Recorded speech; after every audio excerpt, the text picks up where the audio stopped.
Well, they should have fit in 10. It is day 56, 2 weeks to go. The final 14 days, 20%. I thought 20% still seems like a lot, right? Maybe not a lot, but it seems like it's 1/5. 1/5, right? So again, one foot in front of the other. Put your bad days behind you. Even if every single day was bad for you, let's try to improve. Every day is a new day to start new. And it sounds trite. It sounds like kind of bullshit, but it's absolutely not. Every day can be a new, fresh start, right? And in fact, for many people who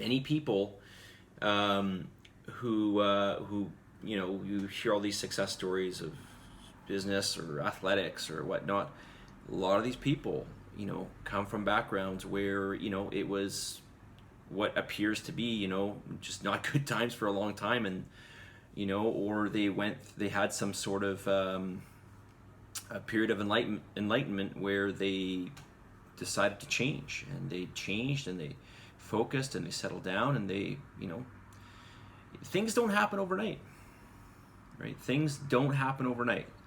That is your evolution in whatever capacity you're struggling through that evolution does not necessarily happen overnight. In fact, I'd argue that, it takes a lot of time for it to happen, right? And even with going forward and going backwards. Okay, so just remember this. Next Thursday, I should have maybe announced this a little bit earlier because it's only 6 days away, but next Thursday we are only having 2 classes in the morning and for our lift camps. And I believe there's only a morning class for the Zoom. Okay, so this is Canada Day next Thursday. So just an FYI on that. All right, let's get into your feedback here. Name something specific you can improve on for the following week. I work odd hours, and sometimes I can go a day without sleeping. I'm going to make sure I put my phone away before bed. I try to sleep right away, get 7 hours of sleep. Yeah, 7 hours sleep. Honestly, I would say it's like the bare minimum, right? I don't know if people can get away with less than that. Maybe if you're super young, like a teenager or something. But typically speaking, although I don't know many teenagers that actually sleep a lot more than or they need a lot more sleep than 7 hours. But yeah, 7 hours is, I would say that's the bare minimum. I know for myself, personally speaking, 7 hours is like, okay, I can go through the day and not really notice any real detriment. If it's a little less than 7 hours, I tend to notice it. So, but again, it's very individual. I'm sure there are people that can go 6 or less on a regular basis. But remember this too, with exercise, with illness, with anything where you have to recover, that recovery happens when you're sleeping, right? So, name something specific you need help with. How much sugar should I consume? What is not coming from whole foods, such as fruit? What is not coming from whole foods?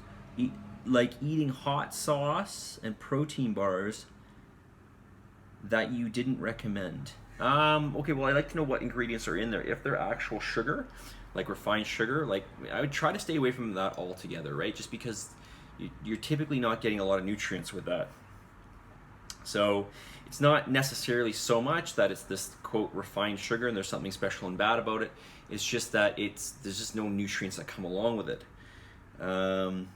Although you could make an argument that like high fructose corn syrup and other sugars very similar to this, especially in large amounts, seem to have a much more detrimental effect on the body.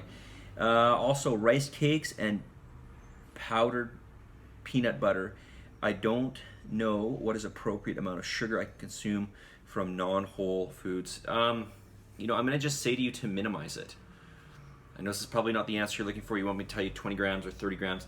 Just minimize it as much as possible. You want to get as much of your carbohydrates and all your other foods really from real whole food sources. Okay? If you want me to give you a number, honestly, no more than 15%. No more than 15, that's 1-5. No more than 15%, okay? Really shoot for those real whole foods.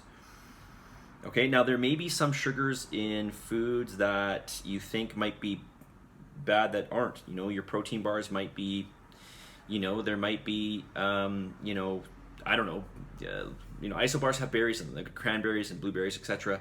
So they're getting some sugar from that, right? So it's going to show up as sugar on the label, but it's coming from fruit. It's really, it's not contextually kind of, well, it is, I guess, accurate, but it's, it's not typically what you would think, right? Is there anything you'd like me to cover in this week's video series? What to look for in a protein bar? What am I doing here? 5:23. What to look for in a protein bar? I have a few that I like, but I'm not sure if they're considered good. They are really tasty though. Yeah, okay, generally if they are really tasty, like a detour bar, if you've ever tried a detour bar, there's just like a ton of ingredients in there that really are not ideal for you. So listen, look for a good amount of calories coming from protein, okay? Obviously, if it's a protein bar, there should be, honestly, in a protein bar, unless it's a very small protein bar, you should be getting like, at least high teens in terms of protein, mid to high teens in terms of the amount of protein in there. Obviously, you don't want an abundance of fat and carbohydrates. If you're getting a decent amount of protein and, 30 or 40 grams of carbohydrates, I don't think that's really a big deal. But of course, first and foremost, before I look at anything on a bar, even before I even look at the protein, I'll look at just the ingredients. Because if the ingredients are not good, I'm not going to eat it. Okay, period. Okay, you can have a bar that's really high in carbohydrates, not very high in protein. You could consider that a carbohydrate source and have some protein along with it if it's a good bar.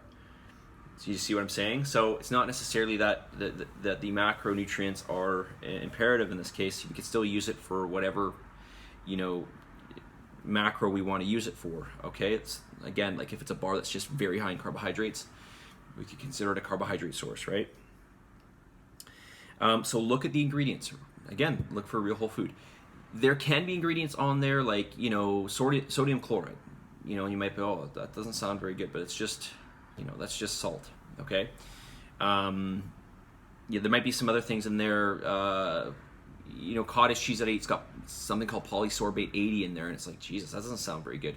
But if you look it up and you look at the data on it, it doesn't seem to be detrimental or have any harmful effect on the body. So there are certain things that might be okay, but again, name of the game here: look for real whole foods when you're looking at a bar. Okay. And I will tell you this much. There's very few protein bars that I will recommend, and I've yet to see, and I don't promote ISO bars because I sell them. I don't, and this is the honest truth. I only sell them because I think they're a really good bar. Okay, because there's so many bars I could carry.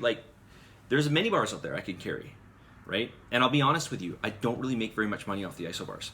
It's our price, the price that goes out of the wholesale price is very high on those bars. Why? Because there's no preservatives on them. There's a high cost for them, and this is why you'll never see those bars in supermarkets and stuff like that. They'll just never sell. So they're an expensive bar. Why? Because the ingredients are expensive. Look at the ingredients on there. The real whole food, no preservatives. You get what you pay for. You know what I mean? But they're a good bar. So I'll sell them. I'll still, I don't really sell them to make money. I mean, I do make some money off them, right? But certainly not like other things I sell. Okay. If you like ISO bars, I highly recommend those. I highly, highly, highly recommend them. Okay. They're like I said, the only other bar that I've seen that's somewhat similar to it are those RX bars at Costco. Those are decent bars. Look at the ingredients on those. They just don't taste as good. Not nearly as good in my opinion. Okay, let's get to the myth. Today's myth. And the myth is this. Watch your, I don't know, however you want to state this, but people avoid sodium because it's, quote, bad. It's like falls in the category of like refined sugar. And again, I say again because I've talked about this many times in previous videos. Not in this challenge, but in other challenges. I probably mentioned it in previous videos. But sodium is sensitive, or people who suffer, let's say hypertension from sodium intake. This is an exception This is an exception. This is not the rule. Almost everybody is fine with sodium intake. Our bodies have a regulatory mechanism, just like they do with water and other things. We have this regulatory measure in the body where if you have too much sodium, the body will excrete it. If you don't have enough, the body will try to retain it. Sodium is an electrolyte the body needs. If you look in a physiology textbook and you look at anything from, nerve conduction to the passing of various messages in and out of the cell, okay? So this is basically regulating so many different things in the body. I'm having a problem talking. Apparently I seem to have this a lot. I think I'm just trying to really remember all this. But sodium plays a major role in all of these. In just your general physiology, sodium plays a role in so many different things. So I always remember, when I was reading about this and as a student, I'm like, I don't understand my sodium. And I looked into it and I looked into it and I looked into it. And this is just a myth. This is nonsense. Unless you are an exception, okay? And there's not very many people that are like that, okay? But this goes for anything, right? Some people are, deathly allergic to nuts. That doesn't mean everybody has to avoid nuts, okay? This is ridiculous, right? If you have a problem with nuts, don't eat them. But if you're fine, that's fine. Just eat them in moderation, right? Or not, okay? But sodium doesn't matter. Sodium, you don't get fat. There's no calories in sodium. It's a mineral, and it's something that your body needs. And in fact, I take extra sodium in the morning first thing when I wake up. That is, I add it to my water. I put in half a teaspoon of sodium, and before I work out, I do the same thing. Okay, and I do not look for low sodium foods. However, I will tell you this: most of my foods are real whole foods, and they are lower in sodium just because they are real whole foods. So this is another reason I add it. My sodium levels tend to be lower. Okay, but I think sodium gets vilified because it's found in a lot of these prepackaged, manufactured, processed foods. Sodium is very, very high. So, it's like, for most of us, we're just going to excrete it, but maybe for some people it's a problem, right? A small percentage of people. Okay, so that is today's myth, okay? I think we are on myth number 6. All right, message of the day. Oh my God, I'm already these videos are getting ridiculously long. I need to change that. Message of the day here. You must tell yourself, no matter how hard it is or how hard it gets, I'm going to make it. You're going to make it. You got 14 days to go. Let's see how perfect you can get. Okay, how close to perfect you can get in the next 2 weeks. Okay, these final 14 days. Just tell yourself right now, I've got 14 days. Can I get my numbers right? Who knows? Maybe you'll set yourself some new habits. Maybe you'll surprise yourself. Right? No matter how hard it gets, no matter how hard it is, or how hard it gets, I'm going to make it. You are going to make it. You will make it. Okay? And there's something else I want to say about that, but I'm not, because it's already 3:30. It's already 13:30. And so I'm going to say to you, positive energy, positive vibes, believe in yourself, for the love of God, give some gratitude. I will talk to you all very soon. See you all later.